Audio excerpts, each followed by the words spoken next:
Hello there. Welcome to this video.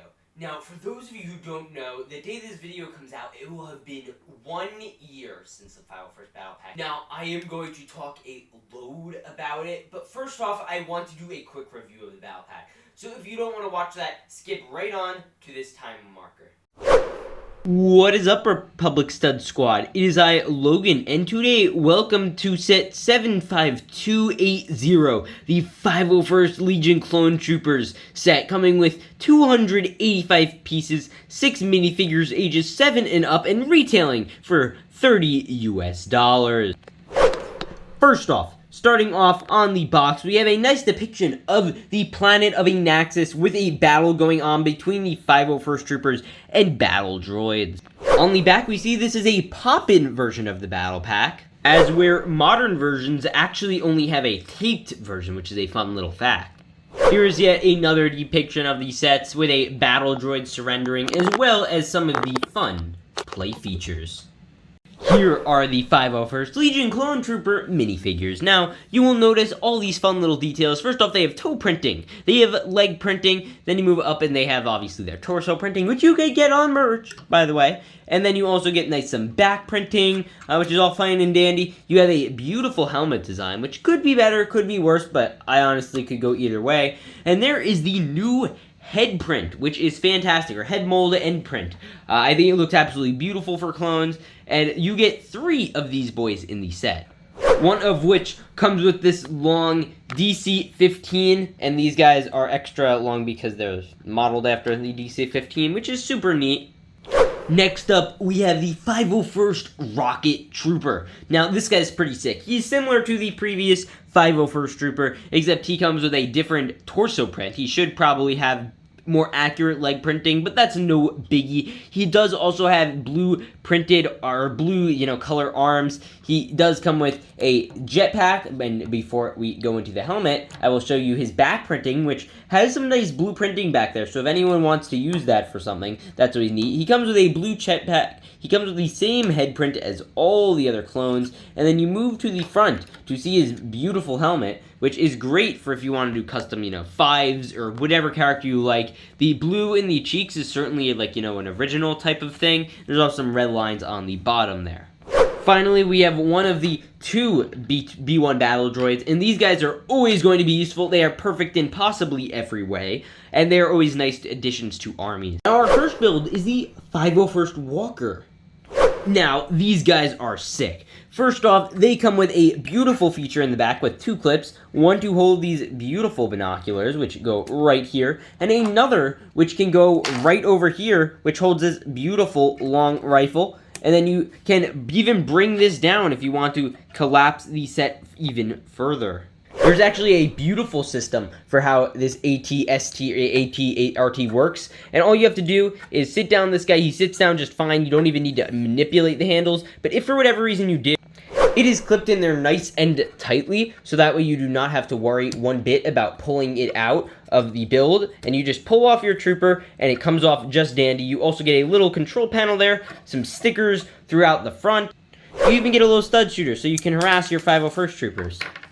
Move down, you have legs with pretty posable legs. If you want to play a soccer game, you probably could. There's also, different ways they could stand. If you want to have one stand back like this, that works just fine. If you want to do it as recommended on the box, you could even, have one leg go down a little more and have one leg start to kick up a bit. It all really works. It's all fun and games with this type of a thing. You could even very easily rip off a leg if you want to, have battle damaged on a field or play around with the set. It's just a very fun, playable set. Great for younger people. Now, here, ironically, is one of my more liked builds, but still less functional. So first up, obviously, you have stud shooters in the front. Harass more 501st troopers with those. Move up, you have some nice fins, which are all very nice. I think the black could have been worked out better, but that's okay. The big problem I have, obviously, with this boy is the way they handled, the handles. The seat is all nice and dandy, and you basically just lay him down. The problem is, again, with these speeder handles, is when you try to take him off, which I don't recommend because you're going to have some serious problems like that. That's usually a pretty common occurrence. But then you move to the back, you have some nice blasters, which I guess are supposed to represent cannons or whatever. You have this weird stickered piece.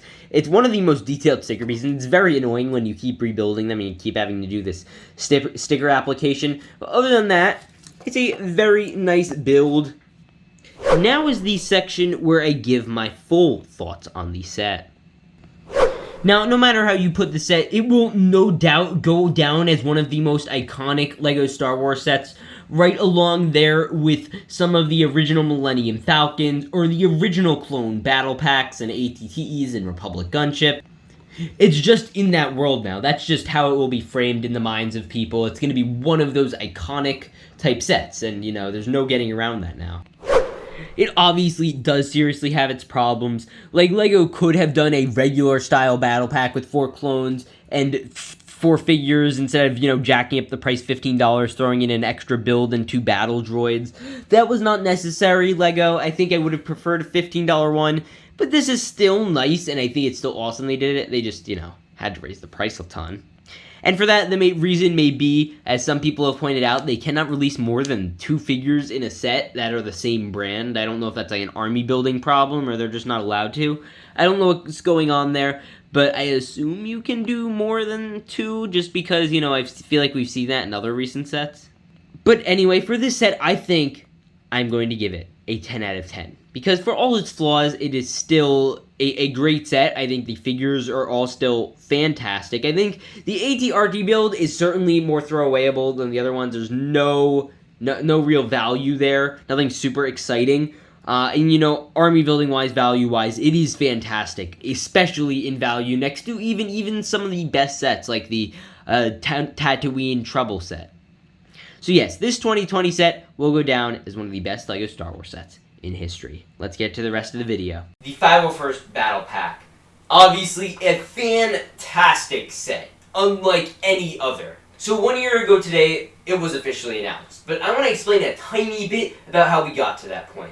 And if you want a further detailed explanation of it, then please go check out the Brix's 501st Battle Pack timeline video, which I'll leave a card for up here, because Brix did a fantastic job with it. This guy, LEGO Star Wars Memes on Instagram, decided to post a thing on LEGO's comment section saying, hashtag, we want a 501st Battle Pack. LEGO promptly deleted the comment, which he reached out to M&R Productions. M&R Productions was like, you know, that was pretty uncool. Then M&R Productions decided to go start a whole campaign on it. That led to a series of spammings in LEGO's official community section comments, until we got a response, which was pretty lackluster. I almost remember them saying, we hear your complaints, we hear you, we just don't care. I remember that so well, it was so fun.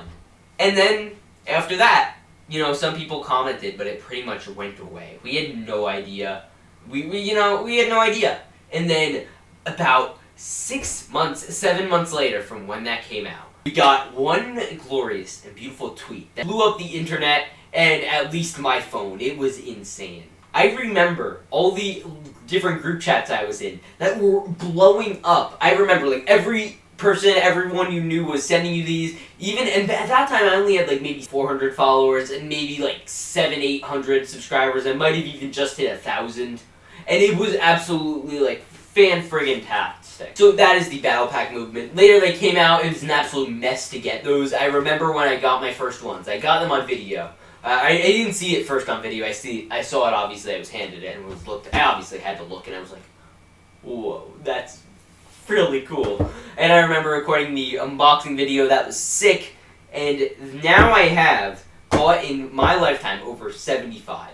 Most of which are not going to me. Most of which I raised for a charity event, which I'll talk about. So this Battle Pack has obviously affected my life monumentally. First of all, I absolutely love this thing. It kind of sent me mentally crazy trying to get it. I remember, you know, just trying to get more and more of them. It was fantastic. I don't know if it brought any, you know, true happiness to my life. I'm sure for a bit of time it did. But it was really fun just doing it, and I wouldn't trade it for the world. And then videos on it took off. One of my biggest videos to this date has 50,000 views, and it's of alternate 501st Battle Pack builds. I wanted to give that back. So I decided that I wanted to do a charity fund to raise 50 501st Battle Packs and buy 50 for kids in need.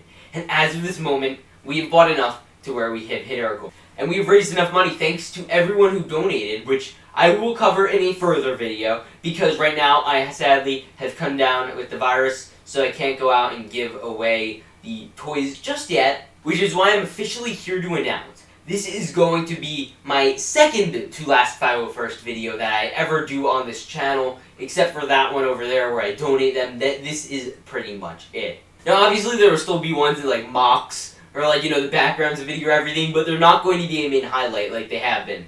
No more alternate build videos, no more 501st Troopers, you know, taking up the front page and pictures of my Building a Clone Army series. That's it. And I thought 1 year would be a perfect time to close on this chapter of my channel. It has been fantastic, and that is also why this merch will be going out of stock at the end of April. So buy yours now. You need it now. If you've been thinking out or holding out on this, buy it now. It's fantastic. I recommend getting the sweatshirt. It actually is super comfy, and I really like it. It's really comfy. And this shirt's great for the summer. It's great for a pajama shirt, honestly. And yeah, so if you get some nice Adidas, you know, you go out and be a 501st Trooper. It's pretty great. I tried it once or twice. But yes, that, ladies and gentlemen, is the battle pack. This beautiful, beautiful set is absolutely fantastic, and I really just wanted to take a step back and look upon this set in all its glory. 4 beautiful minifigures, 2 beautiful 501st builds, and a beautiful background, which I believe is the planet of Anaxis. I learned that recently. Which leads me to my next point. What's next? This battle pack has shown us that we are unstoppable as a community. What will come next? I know every person tries to start a campaign, but I think there's only one person who has the true power to do it. I don't think it's M&R Productions anymore. I don't think LEGO is going to be listening to him anymore. I don't think it's even other big LEGO YouTubers. I don't think it's me. But I want someone out there on YouTube watching this video. Be the change. Make a Captain Rex minifigure. Make a Phase 2 Cody. Make something. Go invest in LEGO. Go become an employee. Do something, because this has clearly shown many of you that you can change the world. And with that said, hope you guys enjoyed. Please remember to like, subscribe, hit the bell, do all the other things. And I'll see you all in the next time. Peace out, and stay awesome.